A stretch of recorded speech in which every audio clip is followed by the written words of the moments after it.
India climate, vegetation and wild life, कि India में climate, vegetation and wild life किस किस की बेसिस के ऊपर होती है और कैसे कैसे हम इसके क्लाइमेट को फर्दर बाइफरकेट करते हैं, और वेजिटेशन किन फैक्टर्स पे डिपेंड करती है, वाइल्ड लाइफ हमारे यहाँ पे कैसी है।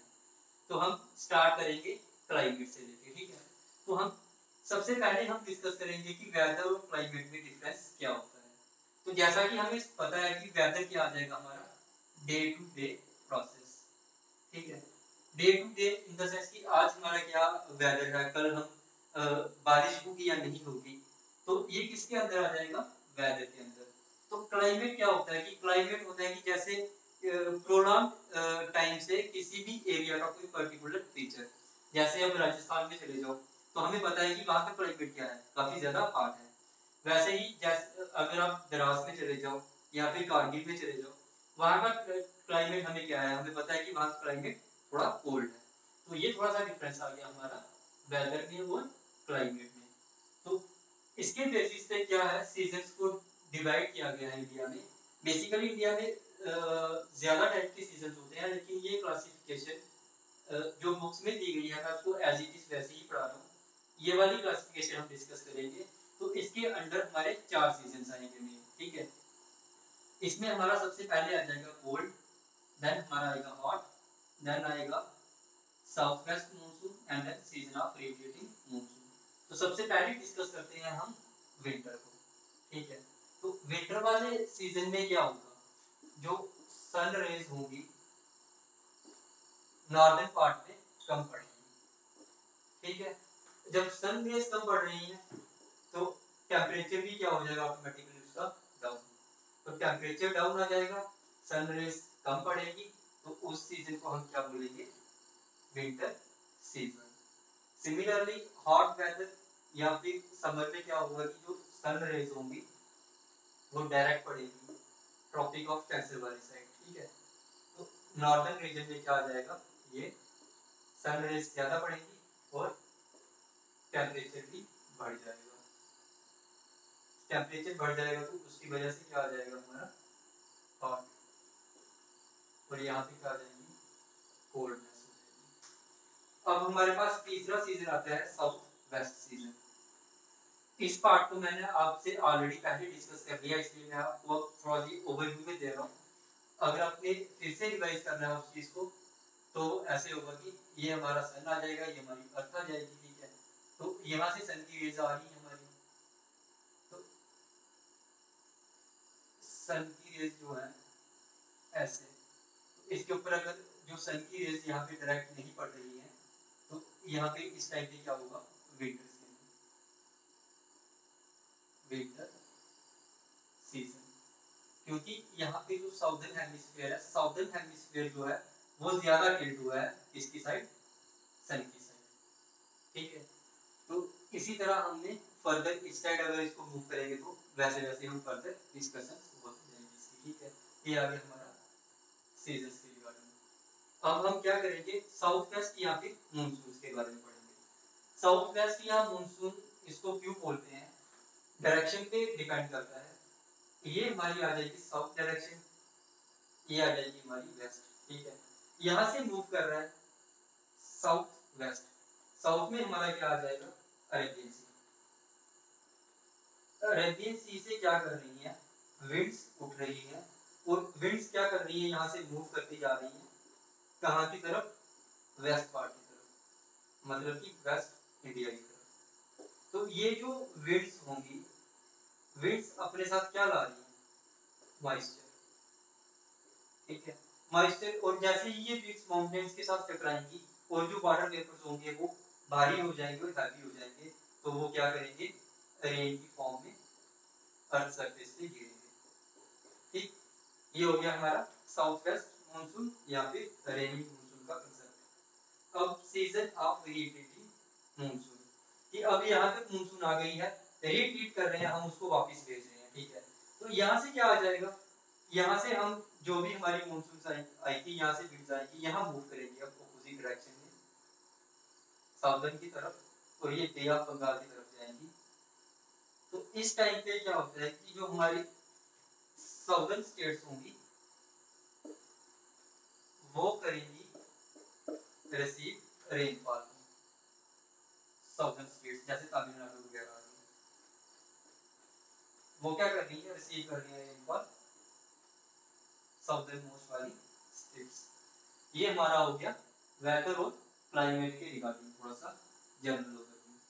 अब रीजनल डिफरेंस भी हम समझ सकते हैं कि जैसे सबको पता है कि राजस्थान में काफी ज्यादा गर्मी होती है, वैसे ही अगर हम बात करें अपने कश्मीर की या फिर हम बात करें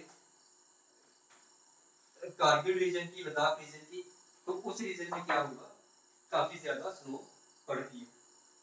तो ये आगे हमारे थोड़े रीजनल डिफरेंस। ऐसे ही मापसिनरम करके मेघालय में एक जगह है, ठीक है, इस जगह क्या होता है, हाईएस्ट रेनफॉल होती है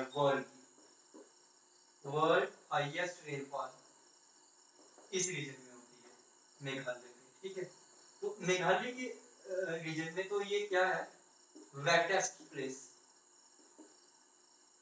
एवर ऑन अर्थ, ठीक। ये आ गया हमारा मेघालय में मापसिनरम करके जो जगह है वहां पे हाईएस्ट रेनफॉल होती है। ये आ गया हमारा क्लाइमेट के रिगार्डिंग। अब हम मूव करते हैं फर्दर वेजिटेशन की तरफ।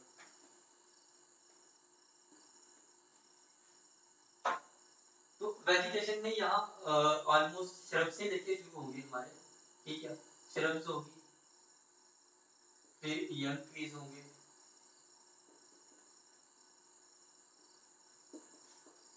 कैनोपी होगी, कैनोपी के बाद आ जाएगा हमारा जहाँ पे मैक्सिमम हाइट रिसीव हो जाती है,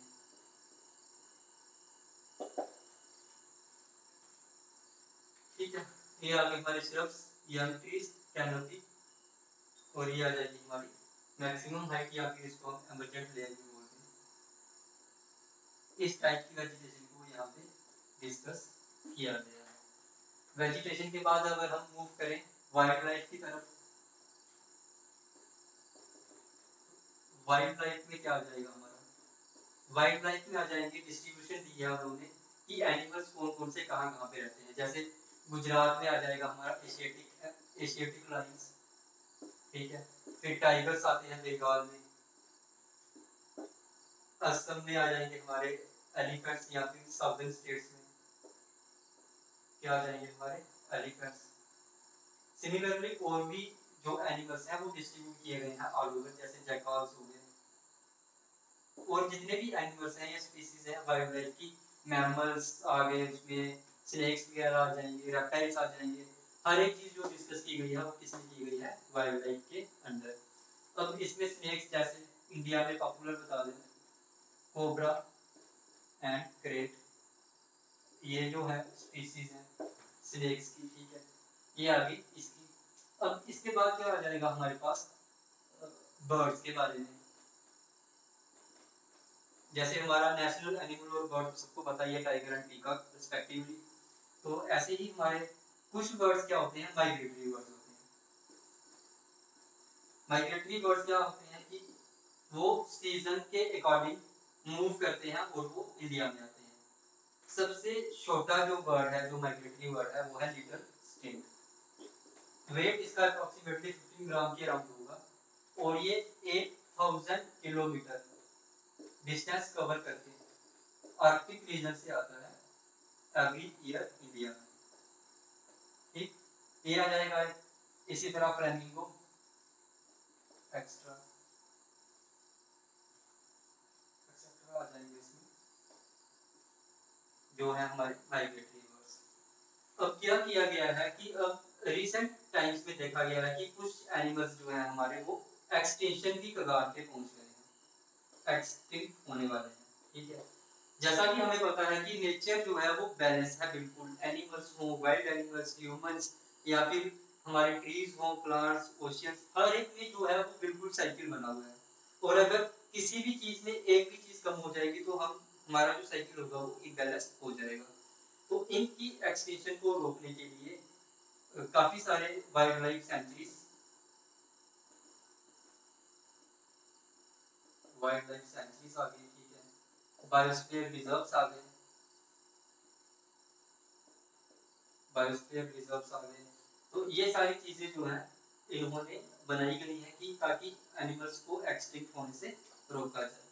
तो ये हमारे कुछ बेसिक से टॉपिक थे और इसी के साथ हमारी क्लास 6 की जो एनसीईआरटी है वो फिनिश हो जाती है हमारी, और एनसीईआरटी क्लास 6 की सीरीज ऑलमोस्ट यहाँ पे कंप्लीट होती है।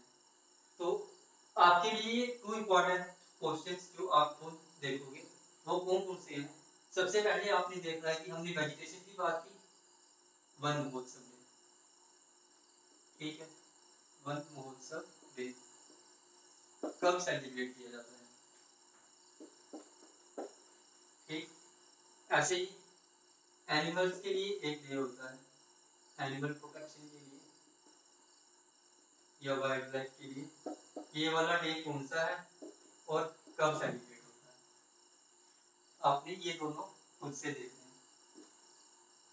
और अगर इन शॉर्ट कंक्लूजन में आपको ज्योग्राफी के बारे में बता दूं, तो जो ज्योग्राफी है क्लास 6 की, इसमें क्या होता है कि इसमें हमें बेसिक सी चीजें, इतनी बेसिक सी चीजें बताई हैं जो देखने में बिल्कुल छोटी सी लगती हैं, लेकिन यही चीजें क्या करती हैं आगे जाके इतनी मैटर करती हैं कि हमें जो ज्योग्राफी के इन डेप्थ टॉपिक्स पढ़ने हैं वो सारे कहीं ना कहीं किसी ना किसी एंगल से यहाँ से रिलेट करते ही करते हैं। तो जो भी बच्चा कॉम्पिटिटिव एग्जाम की तैयारी कर रहा हो तो उसके लिए ये चीज पढ़ना काफी मस्त हो जाती है। तो अगर आप एज ए क्लास 6 स्टूडेंट के बेसिस पे भी इस चीज को पढ़ते हो तो भी कोशिश कीजिए कि अभी ही थोड़ा इन डेप्थ पढ़ लीजिए ताकि आपको फर्दर आने वाले टाइम में थोड़ी इजीनेस मिल जाए।